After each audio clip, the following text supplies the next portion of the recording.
Salam, hər vaxtınız xeyir olsun. Artıq gəldik, çıxdıq qlaukomanın müalicəsi mövzusuna. Düzdür, bəzi əslində danışmaq istəyib də danışa bilmədiyim, unutduğum mövzular var. Bəlkə də gələcəkdə xatırladıqca onları davam eləyər. Yəni artıq müalicəyə keçmək vaxtı gəldi.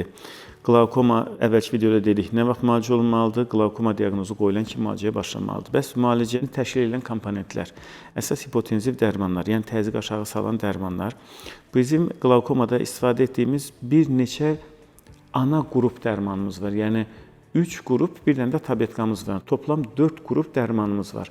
Bu dərmanlar vasitəsilə biz qlaukomanı idarə etməyə çalışırıq. Burada başlama taktikası çox önəmlidir. Hansı nöqtədən müalicəyə başlayırıq? Yəni başlama nöqtəmiz harada? Allah korusun, xəstə tamamilə kördürmü? Yoxsa xəstə 100% görürmü? Sinirdə elə ciddi bir zədələnmə yoxdurmu? Başlama nöqtəmizə görə bizim müalicə taktikamız da dəyişir. Əgər bir xəstə artıq görməsini itirməklə və ya görməni itirməyə yaxın bir vəziyyətdə bizə gəlibsə, eksentrik, çox cüzi bir görmə var. Yəni düz baxır, buradan ancaq əli görə bilir, işıq hissiyat var və ya barmaq saya bilir. Belə olan hallarda mümkün qədər bəzən 2, hətta bəzən 3 dərmanı eyni vaxtda başlayırıq. Çünki itirməyə vaxtımız yoxdur, nə varsa onu qorumaqdan ötürü. Daha sonra əgər dərmanımızın dozası yüksək gələrsə, gözdaxili təzyiqimiz çox aşağı düşərsə, zamanla dərman sayımızı və sıxlığımızı azaltmağa başlayırıq. Yox, əgər xəstənin görməsi 100%-dirsə, amma təzyiqimiz şübhəli dərəcədə yüksəkdirsə, yəni norma bu adam üçün 21 norma idi, amma təzyiqimiz 24-25 gedir. Belə hallarda daha zərərsiz və xəstə komfortunu maksimal dərəcədə azaltmayan dərmanlarla müalicəyə başlayırıq. Amma nə olur olsun, taktikada ciddi nəzarət çox önəmlidir. Qlaukoma xəstələrində dərmanı yazdıq. Bir elə yeri gəlmişkən bir mövzunu deyim sizə. Bəzən olur xəstələr, doktor getdim həkimə, həkim mənə deyir ki, təzyiqin çoxdur, mənə dərman yazdı və mən başladım dərmanı tökməyə. Adam bir ildir dərman tökür, bir dəfə də olsun geri dönməyib həkiminə. Ki, mən bu dərmanı tökdüm, görəsən dərman mənə təsir etdimi?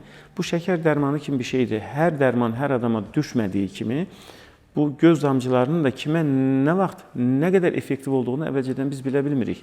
Xəstəyə dərman yazırıq, sonra bir müddətdən sonra kontrola çağırırıq. 3 gün sonra, 1 həftə sonra, 2 həftə sonra gözün vəziyyətinə görə mütləq kontrola gedib təkrar nəzarət olunmalıdır ki, dərmanı istifadə edəndən sonra təzyiq istədiyimiz səviyyə düşdümü? Xəstə dərmanını tökür, amma təzyiq yenə də 26-27-lərdədir. Bir ildə 27 ilə gəzir, təsəvvür. Doktor, mən dərman tökürəm axı. Dərman tökmək yetərli deyil ki, dərman fayda verir yoxsa yox, o önəmlidir. Yəni, mütəmadi mütləq kontrol olunmalıdırlar. Təzyiq normaya düşdüsə, tamam, o bir dərmandan davam eləsinlər. Amma bəzən nə olur? Bir dərmanı yazdıq, təzyiq normaya düşmədi. İkinci dərmanı əlavə edirik. İkinci dərmana yenə də normaya düşmədi. Üçüncü dərmanımızı əlavə edirik.